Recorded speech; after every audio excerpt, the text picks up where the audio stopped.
Iniciamos la conferencia. La moderadora es la doctora Cristina del Mastro, quien es doctora en Psicología de la Comunicación, Interacciones Educativas por la Universidad Autónoma de Barcelona.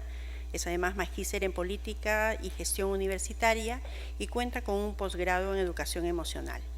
Es decana de la Facultad de Educación de la Universidad Católica, profesora principal del Departamento de Educación, cuenta con amplia experiencia en formación, desarrollo e innovación de la docencia y con publicaciones nacionales e internacionales en este ámbito. Tengo el agrado de presentar a la doctora Dalila Andrade Oliveira, que nos va a acompañar en esta primera conferencia internacional. Ella es socióloga con una maestría y doctorado en educación. Dalila realizó postdoctorados en la Universidad Estatal de Río de Janeiro, en la Universidad de Montreal y en el Instituto de Educación de la Universidad de Londres. Es profesora titular de la Facultad de Educación y del programa de posgrado en Educación de la Universidad Federal de Minas Gerais en el área de Políticas Públicas y Educación. Es coordinadora de políticas educativas de las redes internacionales de investigación y la reestructuración de la profesión educativa frente a los desafíos de la globalización. Los dejo con la doctora Dalila Andrade, quien nos va a desarrollar la conferencia internacional de este evento. Gracias. Buenas tardes a todas, a todos. Antes de más nada, a mí me gustaría agradecer la invitación. Lo hago al nombre de la doctora Cristina del Mastro y en su nombre agradezco a todo el equipo de la Universidad Católica de Perú por este acogimiento y todos los trámites para tornar posible este evento. Agradezco también a todos los colegas, compañeros de la Red Equipos, a quien desde hace mucho estamos trabajando juntos y compartiendo muchos espacios. El tema que nos fue dado para esta conferencia es la formación de formadores de docentes en América Latina y el Caribe, tensiones, tendencias y propuestas. Y desde mi lugar como una profesora de una universidad en la cual tengo desde 28 años trabajado en la formación de profesores, me pongo a pensar, a reflexionar justamente desde este lugar. Lo que tenemos a reflexionar en esta condición de quien hoy forma a los docentes. Es desde este punto de vista que yo voy a traer aquí algunas reflexiones para seguirnos pensando desde ahora hasta el próximo Seminario Internacional de la Red de Equipos, y ciertamente vamos a tener muchos espacios para seguir compartiendo estas preocupaciones. Bueno, el contexto actual de la formación docente en América Latina, si tomamos como lo mira los estudios que son promovidos, que son hechos a partir de un enfoque regional, vamos a ver que hay hoy una gran preocupación en muchos países latinoamericanos en relación a la calidad de la formación docente. En esta mesa de apertura escuchamos ya un poquito de eso. Es una preocupación muy presente en nuestros discursos, en nuestra literatura, y esta preocupación es sobre todo con la formación inicial de los profesores. La duda por la calidad normalmente se sustenta sobre todo en los resultados de las evaluaciones estandarizadas de aprendizaje de los alumnos. Y estamos hablando desde Perú, y Perú es uno de los países que en el PISA tiene una de las peores posiciones. Entonces, como esto es siempre acordado, yo aquí quiero traer un poco una mirada crítica de tener como estándares estos exámenes internacionales. Otra crítica que se hace, y es una conclusión de muchos de estos estudios y también de la literatura específica, es que hay una organización muy burocratizada de la formación, un divorcio entre la teoría y la práctica, una excesiva fragmentación del conocimiento que se imparte y una escasa evaluación, a la escasa vinculación con las escuelas. Entre los desafíos y dilemas comunes a varios países de la región aparece la preocupación por atraer estudiantes con mejores condiciones de un buen desempeño profesional. Por ejemplo, en Brasil, hace algunos años, en una encuesta muy larga que se hizo con los alumnos que estaban en el último año de la enseñanza media, por lo tanto, los que van a entrar a la universidad al próximo año, y solamente un 12% decía que quería ser profesor. O sea, la gran mayoría quería hacer cualquier cosa en la universidad menos ser profesor. Elevar la calidad de la formación inicial del profesorado, fortalecer la formación continua, promover carreras que inciden en el desarrollo profesional y garanticen remuneraciones adecuadas y condiciones para un trabajo docente efectivo y sistemas de evaluación de desempeño basado en estándares. Esto es lo que vemos siempre como constatación en los estudios que son, como yo dije, dentro de una mirada regional. Ahí yo traje una cita de un texto de la colega de Uruguay, Denise Vaillant, que en un estudio de 2010 sobre el tema de la formación docente en la región, afirma que a lo largo de los últimos años en América Latina, es que la formación inicial ha tenido resultados más bien medíocres, a pesar de que se le reconoce un papel clave en los cambios de innovaciones. También escuchamos hablar de este papel clave y de la necesidad de pensar en esas condiciones en que actúa la profesión docente para ser una profesión más atractiva.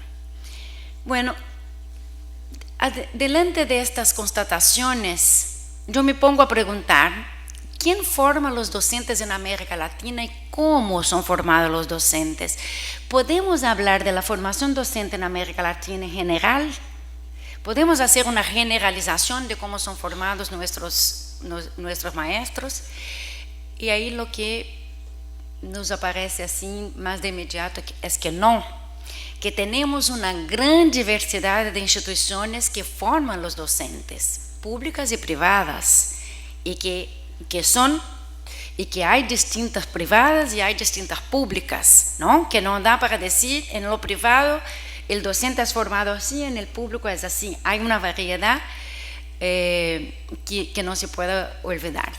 Variaciones de niveles y carácter en la formación docente. Por ejemplo, todavía tenemos docentes formados en nivel medio. No sé en Perú cómo están las estadísticas, pero en Brasil, en Colombia, en algunos países de América Latina todavía es muy significativa todavía la formación en nivel medio. O sea, el maestro que todavía no tiene un curso superior, una formación de nivel superior. El nivel superior no universitario, como ocurre en algunos países como Argentina, Uruguay, donde se hace una formación en nivel superior en México, en los institutos y no en las universidades. El nivel terciario, que es más o menos esto, y en el nivel universitario, y ojalá en otras tipificaciones que no traemos aquí. En distintas modalidades, hoy ha crecido mucho en nuestros países la formación docente por la distancia. La educación a distancia ha crecido mucho y muchas veces como un negocio muy lucrativo y que atrae a muchos que están en aula y que necesitan un título de educación superior, y que es algo muy preocupante cuando estamos hablando de la calidad de esta formación. La heterogeneidad de organización curricular. Por ejemplo, tenemos hoy en algunos países, y yo puedo hablar de manera más cerca y con más conocimiento desde Brasil, por ejemplo, tenemos cursos que son nuevos y que son organizados con otras lógicas curriculares, con otras lógicas temporales y espaciales, muchas veces usando de la pedagogía de la alternancia, como por ejemplo la pedagogía de la tierra en Brasil, que es un curso de formación de profesores, de maestros, para actuar en las escuelas del movimiento de los Sin Terra, los acampamentos. También la pedagogía, la licenciatura para los maestros del campo que están en el medio rural, las comunidades quilombolas, que son los descendientes de esclavos, los afrodescendientes del país. Y así tenemos otras especialidades, otras formas de organización que varían mucho. La formación inicial y continuada, incluyendo a los posgrados, ha crecido mucho también la oferta de maestrías profesionales dirigidas a los profesores en aula. Entonces, en este contexto tan variable, algunas tensiones se presentan en estas políticas. Por ejemplo, una tentativa de concebir al profesor y formarlo como un profesional corresponsable por los resultados del trabajo del aula y de la escuela. Magali ha hablado aquí de una cierta corresponsabilidad del maestro, del profesor, por el proceso educativo. Y además participen en el espacio mayor de las decisiones de política educativa. Esta es una preocupación predominantemente académica, se encuentra mucho en la literatura este tipo de tensión. Se busca promover el control, el desarrollo de patrones, de estándares, de la medición del desempeño y la formación del profesor en función de esos patrones y sus mediciones. Esta es una preocupación predominantemente gerencial, que uno escucha mucho más en términos de cuando estamos pensando administrativamente el problema de la formación. En varios países latinoamericanos son notorias las disfunciones entre la formación inicial y las características laborales que exigen habilidades para las cuales el nuevo docente no ha sido preparado. En una gran encuesta que hicimos en Brasil, nos dimos cuenta que los docentes, en su gran mayoría, dicen que no fueron preparados para hacer lo que hacen en aula. Algo así como un 90% dijo, no, yo no fui preparado para la mayoría de las cosas que yo tengo que desempeñar en la escuela. La desigualdad de oportunidades a través del ejercicio de la profesión y se refiere a problemas estructurales de los sistemas educativos, como la coexistencia de la escolarización masiva con la pobreza y la exclusión, porque también no podemos hablar de formación de maestros en nuestros países como si estuviéramos hablando de un país de Europa o de América del Norte. Estamos hablando desde la región más desigual del planeta. Estamos hablando de países donde hay una gran concentración de renta, donde la exclusión y la pobreza es el problema principal y que llega todos los días a las escuelas, llega todos los días a aula. Y por fin, las políticas educativas en el contexto latinoamericano, al intentar incluir a los más vulnerables, se han enfrentado con los límites del saber pedagógico, del saber profesional. Hay un estudio de esta compañera de Argentina, Flavia Terrige, que justamente habla de eso, que en las políticas educativas, en los programas educativos, donde más necesitamos de un profesor, de un maestro más bien formado, que sepa más cómo lidiar con las dificultades, ahí normalmente tenemos el docente más débil, que tiene una formación más débil y que no llega ahí los más bien formados. Bueno, adelante de este contexto de tensiones, podemos pensar en algunos de los límites que se pone en la formación docente. Las evaluaciones de la formación inicial y en servicio de los docentes apuntan, por ejemplo, en muchos de los estudios, incluso los que yo he citado al principio de esta charla, una desarticulación entre los actores de la formación inicial falta de mecanismos de acompañamiento y asesoría pedagógica, la desconexión entre los actores y sistemas de la formación inicial y en servicio, acciones de capacitación dirigidas a los individuos y no al equipo docente, entre otros. ¿Y qué proponen las políticas de educación en el ámbito internacional? Saliendo un poco de la región latinoamericana y mirando un poco cómo está esta agenda de la formación docente hoy en el mundo. Hoy que vimos es que se habla mucho en avanzar hacia sistemas de desarrollo profesional docente como procesos continuos de aprendizaje a lo largo de la vida profesional, que basan los marcos estrictamente institucionales, integran la formación inicial, el periodo de inserción en la profesión, la formación en servicio, la superación permanente a nivel local entre pares y equipos docentes y la autoformación. Se habla mucho de eso. Y los organismos internacionales desempeñan un papel estratégico en la difusión, en la transferencia muchas veces de esos conocimientos que son generados a nivel internacional, en el ámbito internacional, sobre todo los que son producidos por esos organismos, y en especial la OCDE, la OCDE, ya voy a hablar un poquito de esto con ustedes, pero estas políticas salen del nivel global y son recibidas en los niveles nacionales y locales y son reinterpretadas. Nunca son las mismas políticas. En cada país esto llega de una manera, es interpretado y adaptado a su modo. Y para eso tenemos que conocer a cada realidad nacional y pensar desde una perspectiva más comparativa. El Banco Mundial tuvo un destaque muy importante en nuestra región durante los años 90, al principio de los 2000. La UNESCO siempre tuvo un papel muy importante en este sentido. Y en la actualidad yo destaco el rol que tiene la OCDE o la OCDE, como ustedes la conocen. El papel que tiene la OCDE en educación está sobre todo en algunos programas que son financiados por ella.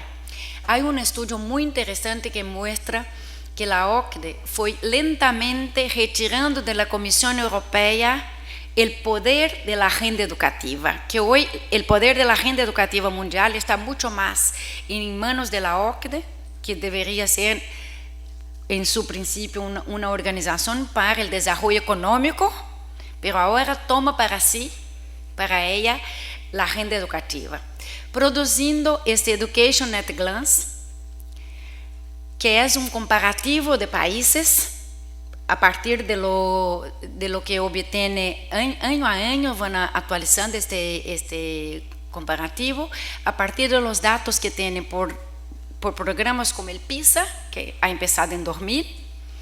Como ustedes saben, a cada 3 años evalúa más de 70 países en el mundo hoy y evalúa los jóvenes con 15 años o más. La TALIS, que es una encuesta con profesores, con maestros solamente, los maestros que están en el 6º hasta el 9 años, por tanto los que enseñan a los que hacen la prueba del PISA, está todo integrado. Esta encuesta es realizada cada 5 años. Ni todos los países que hacen el PISA hacen la TALIS. La TALIS, como el PISA cuesta muy caro en nuestros países, no participa del PISA sin pagar, no participa de la TALIS sin pagar, es algo que cuesta caro. Y por ejemplo, es una de las mejores encuestas que tenemos hoy para saber lo que piensan los docentes y cómo viven, cómo trabajan los docentes. La última encuesta de la TALIS en Brasil, 18.000 maestros fueron entrevistados.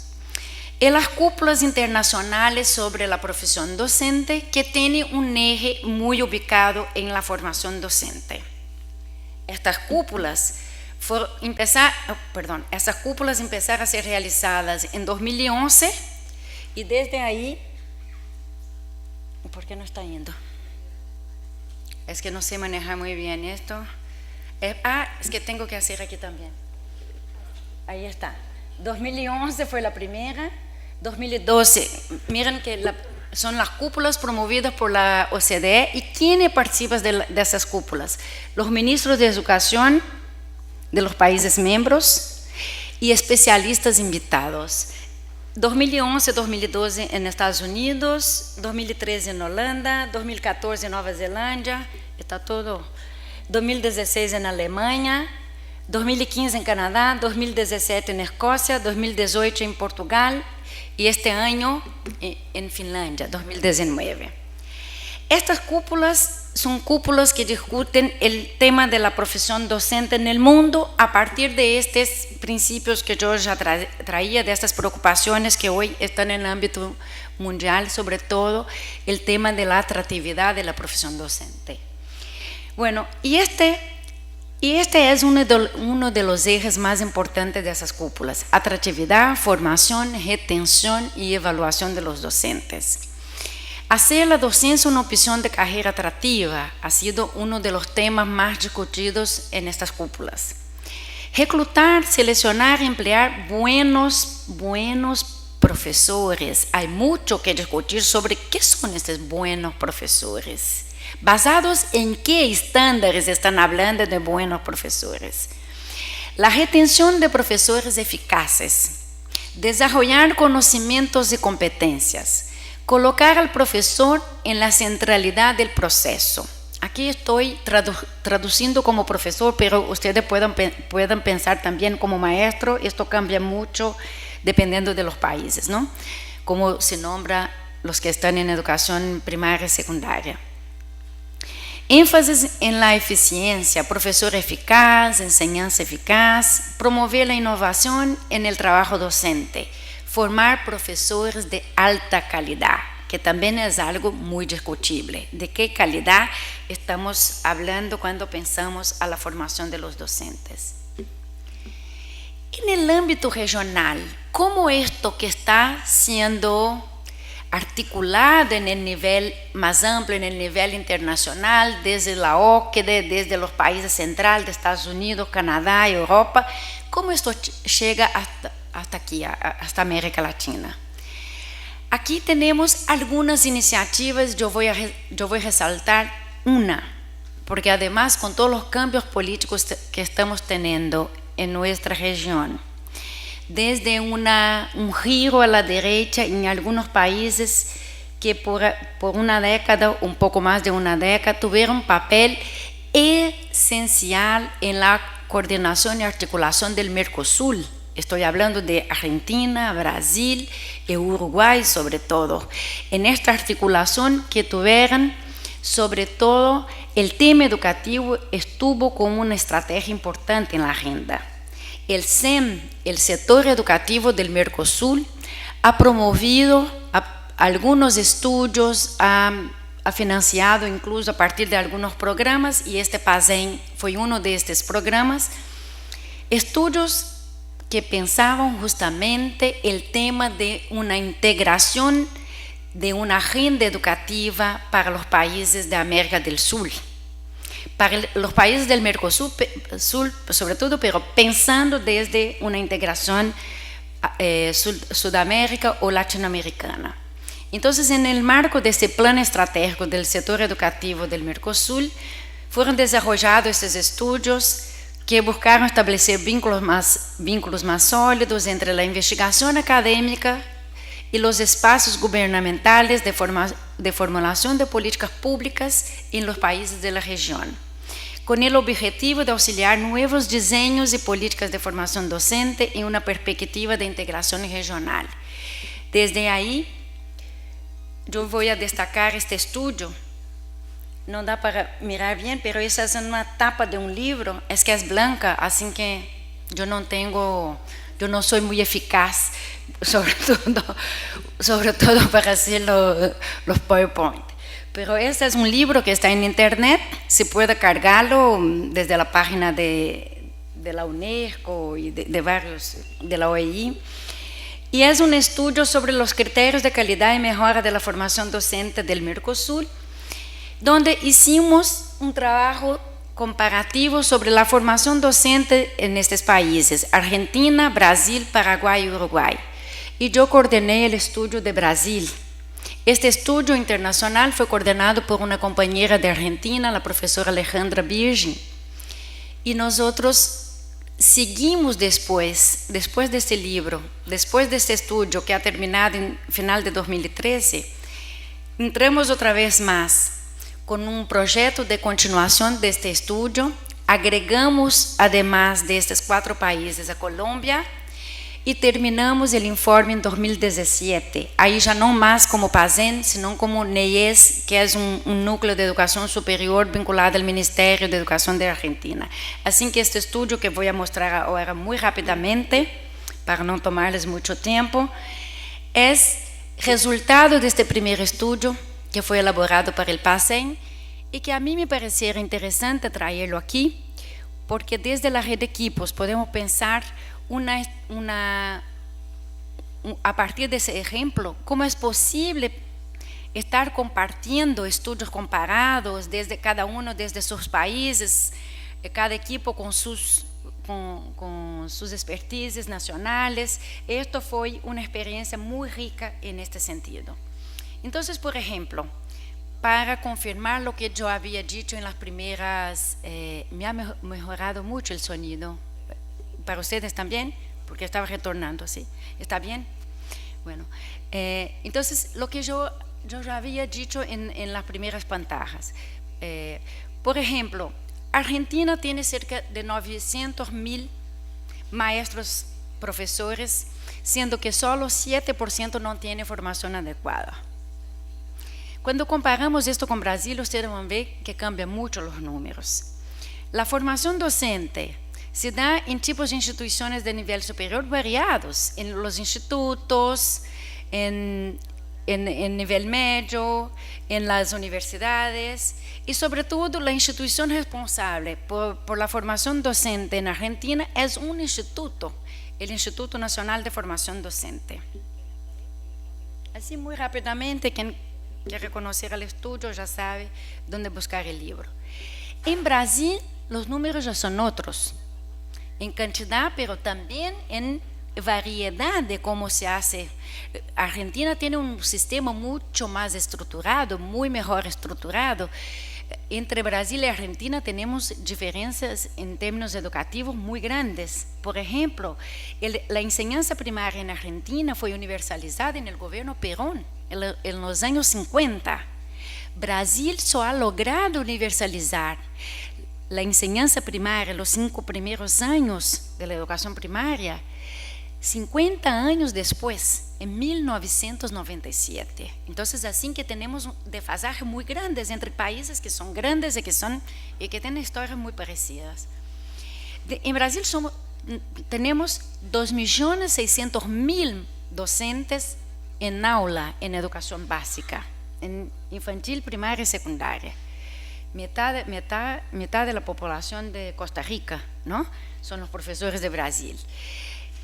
De estos 2.100.000 están en pública, porque más de 80% de la cobertura en educación básica en Brasil es pública. Eso es más que en Argentina. En Argentina es un 70 y algo. En Brasil más de 80%.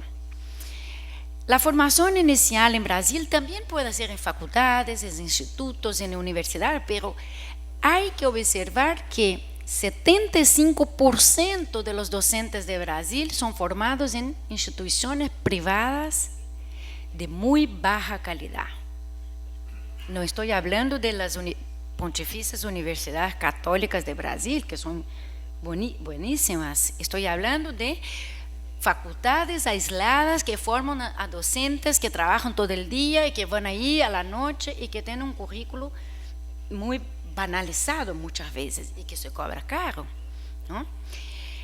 Además de esta constatación, un 25% de los profesores de Brasil todavía sigue con 22% para ser más exacta, siguen con formación en nivel medio. En Paraguay tenemos ahí una formación de carácter terciario no universitario, instituciones de formación docente, así como en algunas universidades, algo pequeño en las universidades e institutos superiores. A formación docente no es gratuita en su gran mayoría. 60.000 docentes están en el sector público y 18.000 en el sector privado. 8% no tienen formación adecuada para actuar en el nivel primario. Eso es algo que ya no existe en Brasil. Es lo que llamamos de profesores leigos, que sequer tienen la formación mínima en el nivel medio. 54,1% no poseen formación adecuada para actuar en el nivel inicial. Y ahí también en Paraguay se tiene un instituto de formación docente. Muy rápidamente, en Uruguay, que es el país más chiquito de todos los que estamos comparando, Uruguay tiene la población de mi ciudad, tiene 3.500.000 habitantes. 3 instituciones concentran cerca de 95% de la oferta pública de formación docente.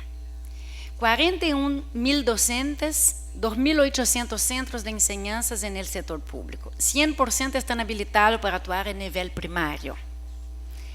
59% están habilitados para actuar en nivel secundario. 23,5% de los profesores que actúan en nivel secundario poseen habilitación incompleta. Y 17,5% de los profesores que actúan en nivel secundario no poseen formación adecuada. En este comparativo, entonces, de estos 4 países, la primera constatación que tuvimos es que no es posible generalizar nada. Cada país tiene su historia, cada país tiene sus estructuras, cada país tiene su conformación, pero tenemos que conocer a cada uno de ellos y pensar qué hacemos con esto, cómo pensar una agenda de integración regional. A partir de ahí buscamos otras informaciones como esas de las políticas de desarrollo docente, profesional docente, dónde y cómo se dan esas políticas, pero paso muy rápidamente para ir a lo que nos interese para ir concluyendo. ¿Qué tendencias y propuestas podemos observar a partir de esos estudios? De específicamente, de lo siguiente que, como les comenté, incluimos a Colombia, que es una realidad también muy compleja, y a partir de los estudios que ahora estamos haciendo, y con Lívia y estamos en una encuesta muy grande en Brasil, estamos empezando una encuesta con 5.000 docentes, es una investigación comparativa entre Brasil, Francia, Portugal, es donde justamente vamos a ver cómo esas políticas que son políticas más amplias, no solo de formación, pero de profesión docente, han promovido algo como una reestructuración de la profesión docente. Mañana ustedes van a tener una conferencia con el profesor Ricardo Cuenca, que nos ha brindado en la región con un estudio que para nosotros es una referencia siempre que vamos a hablar de eso, que es un estudio sobre las carreras profesionales docentes en 18 países de América Latina. Y una de las conclusiones que tiene Ricardo también es que no es posible generalizar mucha cosa, ¿no? Pues podemos trabajar con grupos con algunas semejanzas, pero generalizar esta región es imposible. Bueno, ¿cuáles son las tendencias y propuestas que podemos pensar desde ahí? Por su carácter institucional, la docencia se constituye en una ocupación masiva. Entonces no estamos hablando de algo chiquito, ¿no? Estamos hablando en América Latina, de millones de individuos. Son más o menos 6.500.000 docentes que tenemos en América Latina, desde México hasta Uruguay, hasta Chile, a la punta del mapa. Solo en Brasil están 1/3 de esos docentes, un poco más de 1/3 de esos docentes. En el contexto de expresiva masividad, diversidad y desigualdad, se pueden considerar poco prometedoras y hasta temerarias los análisis que pretenden tipificar buenas prácticas. Por ejemplo, ¿qué hace un buen profesor? Un buen profesor en el nordeste del país puede ser un mal profesor en la ciudad de São Paulo. Y el mismo si les cambiamos de lugar. Entonces tenemos que pensar mucho esta idea de que tenemos ejemplos y a estos ejemplos los difundimos y los masificamos. Hay que poner ojo ahí. Establecer parámetros simples de actuación y diseñar políticas uniformes que sean pertinentes y de gran alcance. Ojo con esto. Estamos viviendo en una región muy heterogénea, muy diversificada y tenemos sobre todo una deuda social en nuestros países con sectores, con segmentos de la población que por la primera vez están teniendo acceso a la universidad, a la educación superior y muchas veces a la escuela básica. ¿Qué hacemos con los indígenas? No hacemos el mismo que hacemos con los chicos de São Paulo. Las comunidades indígenas son comunidades que exigen un cuidado específico, el mismo con las comunidades quilombolas, que son las comunidades de los herederos afrodescendientes. Entonces, hay que pensar que hay una especificidad muy grande en nuestra región. La especificidad de la docencia como una actividad individual es contrastada a una insistente retórica en la actualidad circundante de la necesidad de un trabajo colectivo y colaborativo que involucre al conjunto de los profesores. Pero la estructura de los puestos de trabajo, los currículos y las instituciones formadoras, el formato y los criterios de las evaluaciones siguen la perspectiva individual. Es una esquizofrenia. Hablamos todo el tiempo del colectivo, pero las evaluaciones son individuales, el mérito es individual, los puestos de trabajo son individuales y tenemos que lidiar con esas contradicciones. La docencia como profesión hace de los saberes y de la transmisión cultural su contenido sustantivo. Eso es el más importante. Es lo que diferencia un profesor de un investigador, un profesor de otra profesión. ¿Qué es el específico de la profesión docente? Es saber transmitir un saber que muchas veces él no lo compartió, él no lo construyó, pero él lo domina y justamente lo que tiene de distinto es saber pasar este saber al otro, transmitir este saber de una manera que sea interesante. Y justamente esta transmisión, por un lado, el docente transmite, es el problema, porque por un lado él transmite un saber que no produce y por otro produce un saber que no es reconocido. Este saber no es reconocido. Si habla en toda la sociedad por donde yo paso, este saber es algo que es como si no necesitara una expertise, no necesitara una formación específica para pensar desde este lugar, desde esta expertise. Un otro problema que está para nosotros como formadores es la construcción de los saberes propios de la docencia como profesión en su relación con los cambios en las condiciones de funcionamiento de los sistemas escolares. Nuestros sistemas escolares han cambiado mucho, sobre todo a partir de los años 90, ¿no? Estamos viviendo una otra agenda, una agenda que está más orientada a la equidad, a la diversidad. Esto ha cambiado mucho los sistemas educativos.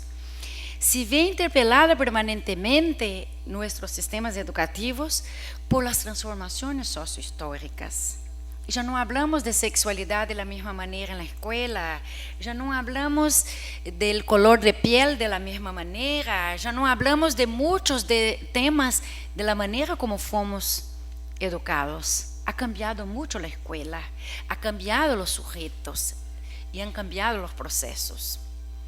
Entonces, en ese sentido, y para concluir, esta última tendencia ya es como una propuesta de que la investigación, ya estoy cerrando, que la investigación comparada en la región latinoamericana ha permitido mayor conocimiento de la realidad y análisis más autorreferenciadas, que uno no tiene que estar mirando lo que hacen los países de Europa y Estados Unidos todo el tiempo para decir, bueno, voy a ver si esto se encaja, si mi realidad se encaja en esta teoría. No, que podemos producir a partir de nuestras referencias, de nuestros contextos, de nuestras realidades, nuestros conceptos, nuestras categorías analíticas. Y estamos hablando desde el país que ha fundado la primera universidad de la región. La Universidad Nacional Mayor de San Marcos no es un patrimonio solo de los peruanos, es un patrimonio de todos los latinoamericanos. Ella simboliza la intelectualidad latinoamericana. Perú es probablemente el país que más ha contribuido con el pensamiento crítico social latinoamericano. Ustedes tienen una historia, nombres y nombres que son referentes para nosotros de otros países cuando estamos pensando América Latina. Mariátegui es uno solo de los nombres que yo podría dejar como uno de los grandes maestros de nuestro pensamiento latinoamericano, de un pensamiento autorreferente. Pensar nuestra realidad a partir de nuestras propias referencias no es negar el conocimiento de Europa, el conocimiento de afuera. Esto ya nos enseñaba Mariátegui. Es pensar estos conocimientos a partir de lo que somos, quién somos. Entonces, para mí esta es una especie de invitación que como equipos sigamos juntos, pensando desde América Latina, promoviendo estudios comparados, intercambiando nuestras experiencias, intercambiando nuestros saberes para crecermos como región y para corregir esta deuda histórica que nos acomete hace más de 5 siglos. Muchísimas gracias por la atención.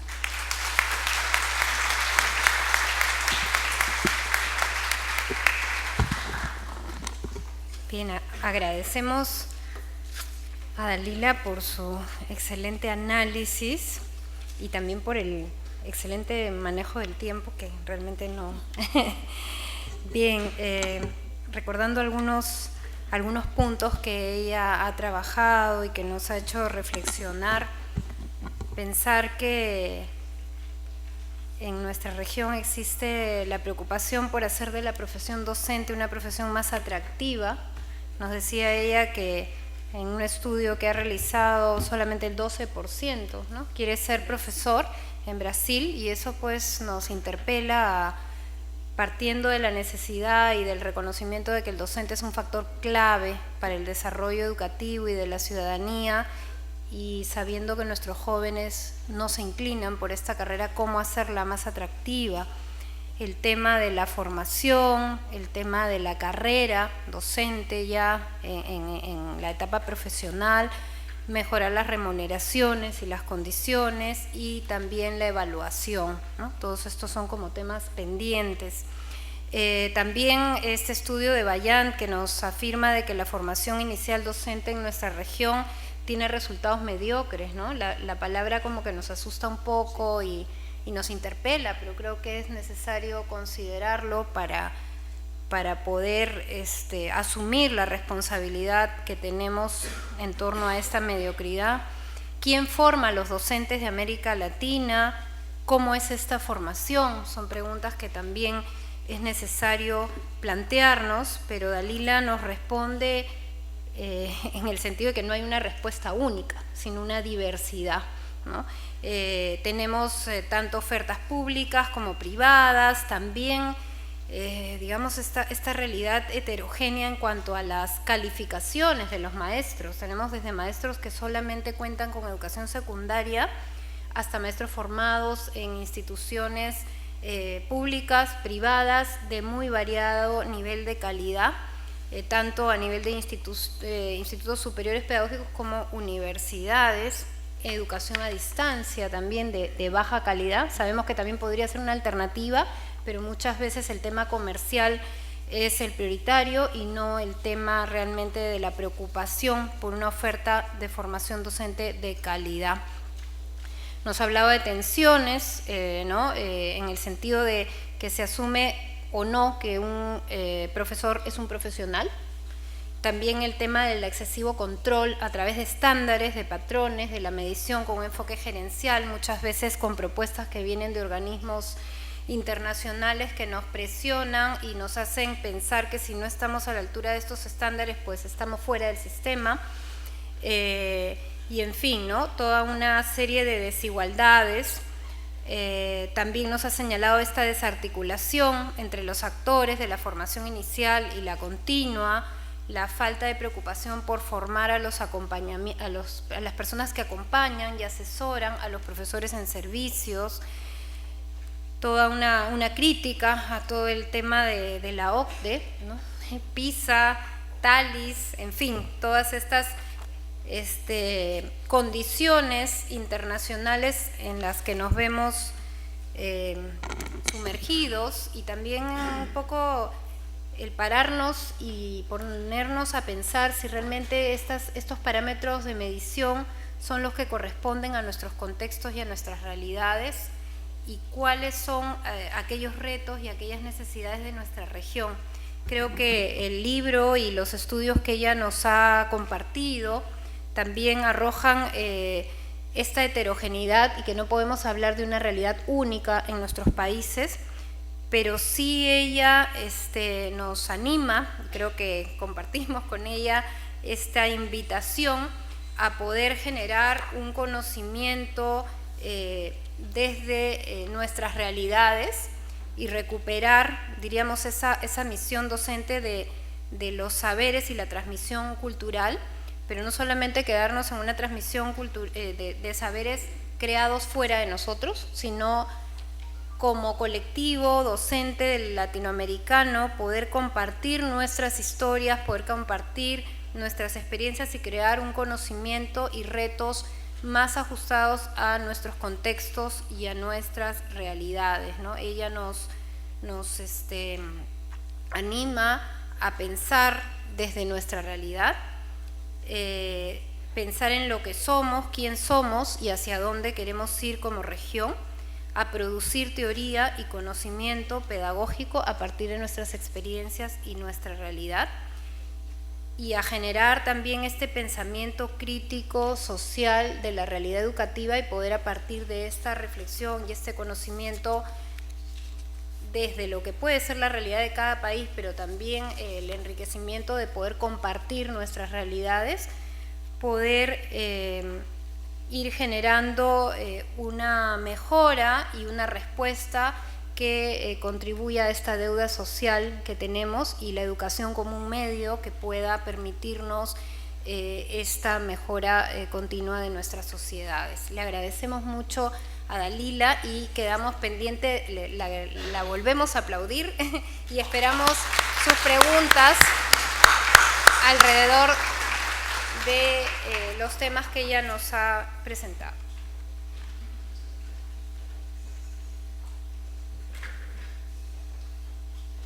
Gracias.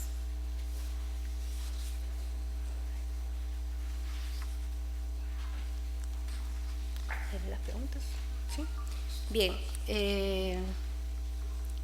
Nos preguntan, ¿la educación en docentes de los diferentes niveles de educación está desarticulada y de baja calidad por no tener políticas de mejora en educación accesibles a docentes, considerando los bajos sueldos? Luego nos preguntan también en Brasil, ¿qué cantidad de profesores, transmiten saberes sin producir? ¿Qué peligro existe en los docentes que transmiten saberes que no producen a los alumnos? Y también la última pregunta dice, en Brasil se aplica la formación pedagógica según las zonas territoriales, ejemplo, pedagogía para los docentes de áreas rurales. Por supuesto.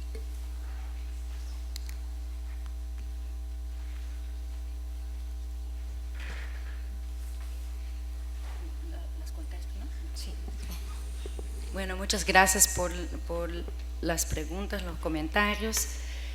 Muy rápidamente, como dije, no es una experiencia solo de Brasil, pero esto empezó a ser desarrollado en algunos países en nuestra región a partir de los años 2000, al final de los años 90, algunas algunos programas alternativos de formación de profesores, de formación de maestros. En Brasil tenemos una variedad muy grande. Sobre todo durante los gobiernos Lula y Dilma, tuvimos en el Ministerio de la Educación del país una secretaría específica para la diversidad, se llamaba SECADI, Secretaría de Educación para la Diversidad, la Alfabetización y la Inclusión. En esta secretaría, que por el hecho de que Brasil es un país federativo, el Ministerio de la Educación no contrata a los profesores, ¿no? Eso es posible en un sistema federativo. Por ejemplo, en México, la mayoría de los profesores son contratados del gobierno federal, pero en Brasil no. El gobierno federal no contrata a los profesores. Los profesores son contratados en los estados y en las municipalidades. Pero el Ministerio de la Educación del país tiene una dirección de la política educativa muy fuerte, porque lo financia, porque recauda y distribuye este recurso para los programas educativos y para la política de manutención de la educación. Entonces, desde el Ministerio de la Educación, de esta Secretaría de Diversidad, fueron organizados algunos programas de formación de profesores y que los asumieron las universidades federales. Las universidades federales del país tienen autonomía, pero son universidades del gobierno federal, son mantenidas por el gobierno federal. Y por ejemplo, nuestra universidad mismo, la Universidad Federal de Minas Gerais, nosotros tenemos un curso de pedagogía de la tierra que es para, como yo les comenté, para formar a los profesores del movimiento de los sin terra, para actuar en los asentamientos, las escuelas de asentamientos. Tenemos un curso de formación de profesores para el medio rural que se llama Le Campo, porque licenciatura en Brasil son los cursos que forman profesores, entonces es una licenciatura para los profesores que van a actuar en el medio rural. Y tenemos una pedagogía que es una formación de profesores para las comunidades quilombolas, que son para la comunidad de los descendientes de esclavos. Estas fueron políticas que tienen una característica muy interesante porque no fueron formulados por expertos, no fueron políticas formuladas por expertos dentro del ministerio, sino que políticas que fueron formuladas por los movimientos y que el ministerio las asumió como políticas de gobierno. El problema fue justamente ahí. Normalmente muchos de esos programas fueron apenas programas de gobierno, entonces ahora están amenazados totalmente. Esta Secretaría de Diversidad ya no existe. El actual gobierno de Brasil, este presidente, que a mí no me gusta ni nombrarlo, una de las primeras cosas que hizo fue acabar con esa secretaría, porque para él no existe diversidad, el diverso no existe. Ahora, más recientemente, ha cortado 30% de todas las políticas regulares. Entonces, esto para decir, si los programas regulares, si las políticas regulares están amenazadas, imaginen ustedes qué pasa con programas como estos, que son programas novedosos. Así que es una experiencia muy rica, pero no sabemos si sigue, están amenazadas. Sobre la atractividad de la profesión docente, si yo bien comprendí la cuestión, estamos totalmente de acuerdo. El tema de la atractividad de la profesión docente no es un tema de formación docente. Nosotros desde la universidad a veces somos muy prepotentes, pensamos que podemos resolver todos los problemas, pero hay problemas que están lejos, que nosotros no tenemos la menor capacidad de gestión sobre ellos, y este es uno de los problemas. La atractividad de la profesión docente, el problema, esto no precisamos investigar más, no es necesario hacer más encuestas para saber que el gran problema son los bajos sueldos, las condiciones laborales. Los docentes trabajan en condiciones laborales muy malas, muchas veces en escuelas que no ofrecen el necesario para una buena oferta educativa, y muchas veces ese docente es convocado a complementar con lo tuyo, necesidades del trabajo, y además reciben muy bajos sueldos. Hoy sabemos de muchas de las enfermedades que los docentes enfrentan muchas veces por intentar hacer el mejor y no tener condiciones, no encontrar las condiciones necesarias para hacerlo, para lograrlo. Así que, de hecho, el tema de la atractividad es un tema mucho más amplio que la formación. La formación no va a resolver este tema. Este tema es algo que convoca a otros espacios. Y por fin, no sé si fui mal comprendida, entonces voy a decir otra vez. El tema no es problema que un profesor, que el específico de la profesión docente es transmitir un saber que no fue él que lo elaboró, que lo desarrolló. Esto en las universidades es muy normal. Nosotros a veces enseñamos lo que investigamos, ¿no? La docencia en la universidad muchas veces es un resultado de la investigación. Pero en aula de primaria, secundaria, infantil no es eso. Un profesor de matemática enseña un concepto que él no lo desarrolló. Entonces, y no hay nada de malo en eso. El saber del docente es justamente dominar este conocimiento y transmitirlo. Eso es el saber del docente.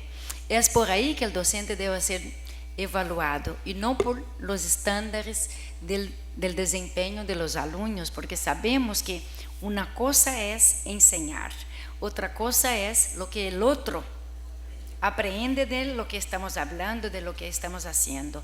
Y en este proceso, muchos factores interfieren. Por ejemplo, el lugar de nacimiento, el origen social, el hambre, la historia, la cultura. Entonces, es mucho más complejo. Hemos recibido algunas preguntas que vamos a pedirte así que en 2 minutos. Es que pensaba que solo tenía estas. Bueno, hay una que se refiere principalmente a que acá en el Perú tenemos el marco del buen desempeño docente, que es aprobado por el Ministerio de Educación. ¿Y qué opinarías tú de que si estos marcos son realmente útiles para la formación docente? Esa es una pregunta. Hay un par de preguntas que tienen que ver con un poco las diferencias que pueden haber en Brasil o en general tu opinión con lo que es la brecha o la diferencia entre la formación que se brinda en los institutos pedagógicos y la que se ofrece en las universidades. Y finalmente, ¿qué opinas de esta, digamos, la formación de la profesión docente cuando provienen de otras disciplinas y se les ofrece cursos de pedagogía y didáctica para obtener el título?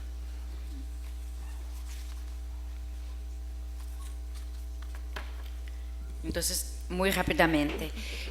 La primera me parece, yo no conozco el programa, me parece que se refiere a la evaluación docente, ¿no? Que en la reforma educativa de Perú ahora se está haciendo más o menos esto. Este es un tema muy complejo y que nosotros tenemos estudiado un poco y debatido y compartido mucho en el ámbito de la registrado. En la registrado tenemos muchos debates sobre este tema en distintos países donde se han implantado la evaluación docente, como en Chile, Ecuador, más recientemente una iniciativa en México, pero que con el nuevo gobierno ha volvido detrás. Bueno, pero yo voy a contestar muy brevemente. Los docentes no necesitan ser evaluados desde mi punto de vista en su trabajo cotidiano. El docente es evaluado cuando entra a trabajar, cuando insere en la carrera.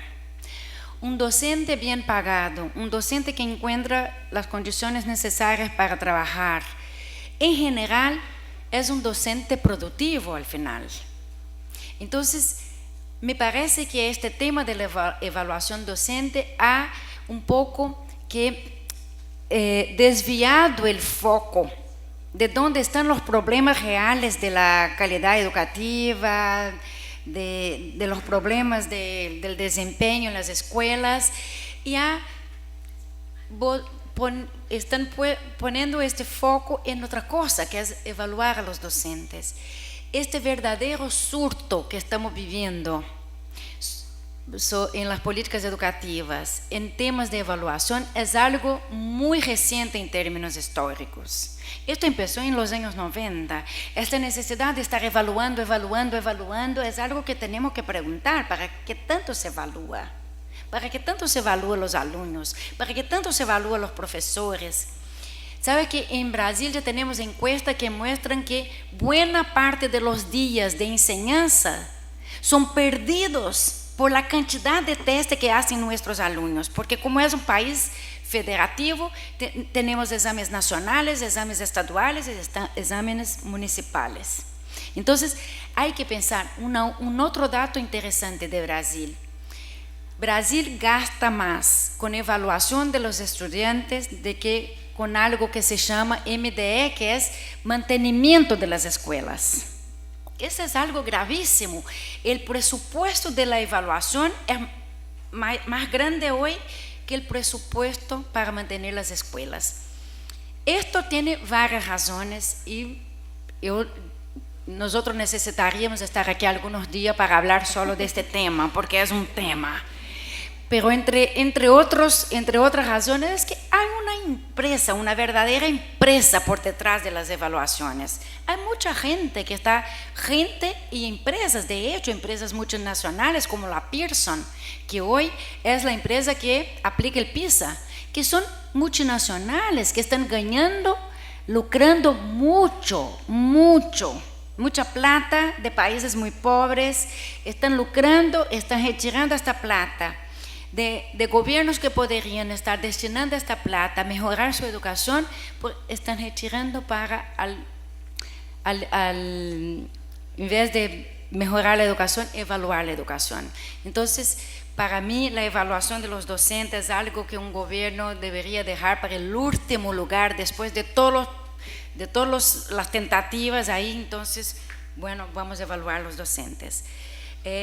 Muy rápidamente, la diferencia que tiene la formación de profesores, de maestros en Brasil, en las universidades, en los institutos, en las facultades aisladas, porque Brasil no trabaja mucho con el tema, con el estatuto instituto. Les voy a dar un dato que ya es: los primeros lugares de todos los concursos para profesores en Brasil son de los egresados de las universidades públicas. Las universidades públicas en Brasil forman los maestros que están en las mejores plazas. Esto cualquier encuesta puede mostrar. Los 75% que son formadas en privadas son los 75% que tienen los menores sueldos, que trabajan en las peores condiciones. Lamentablemente esa es la situación. La idea de que el río solo corre para el mar, ¿no? De que cuanto mejor, cuanto peor. Así sigue, lamentablemente, siendo el proceso en el país. Y por último, no tengo una idea muy formulada sobre este fenómeno que también en Brasil ahora estamos viviendo mucho. Por ejemplo, un administrador de empresas que no encuentra trabajo y entonces va a lecionar, va a dar clases. Y por la ley tiene que hacer una complementación pedagógica. Entonces, para ser profesor de matemática, va a hacer una breve licenciatura, digamos una breve licenciatura en matemática. Esto estamos viviendo en muchas partes del país, con algunas diferencias, porque tenemos carencia de profesores formados en algunas regiones del país, en el centro-sur no. Pero hay que estudiar un poco esta realidad, porque me parece que es una realidad de transición, porque no es algo que es permanente y que tiene que ver con un momento que estamos viviendo, de que las plazas para el magisterio siguen creciendo. Ya nos enseñaba Emilio Tente, el magisterio es la única profesión en el mundo que crece, al tiempo que las otras se acortan. Entonces, me parece que es algo que pasa. Bien, muchas gracias a gracias a la ustedes. doctora Dalila Andrade Oliveira y a todos ustedes. Muchas gracias.